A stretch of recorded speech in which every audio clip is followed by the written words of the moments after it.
بسم اللہ الرحمن الرحیم اللہم صلی علی محمد و آل محمد۔ ایک بہترین معاشرے کے لیے چند چیزوں کا ہونا ضروری ہوتا ہے۔ امام جعفر صادق علیہ السلام فرماتے ہیں کہ معاشرے کی ضرورتوں میں سے 3 چیزیں اہم ترین ضرورت ہیں اور وہ معاشرے کے ہر فرد کی ضرورت ہے۔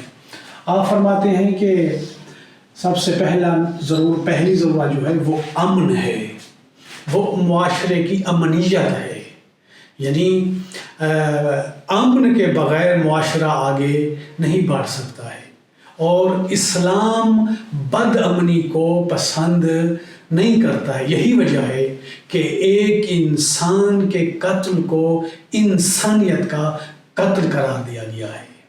معاشی اور اقتصادی استحکام کی ضمانت جو ہے وہ امن ہوتا ہے، معاشرے کا امن۔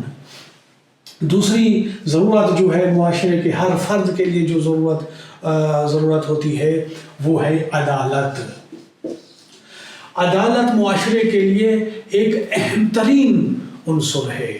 جس معاشرے کے اندر عدل و انصاف نہ ہو وہ معاشرہ آگے نہیں بڑھ سکتا ہے۔ عدل کی اہمیت ایک معاشرے میں ایسے ہے جیسے ایک جسم میں روح کو اہمیت ہوتی ہے، جو روح کا مقام ایک جسم میں ہے، اسی طرح ایک معاشرے کے اندر عدالت اتنا اہمیت رکھتی ہے۔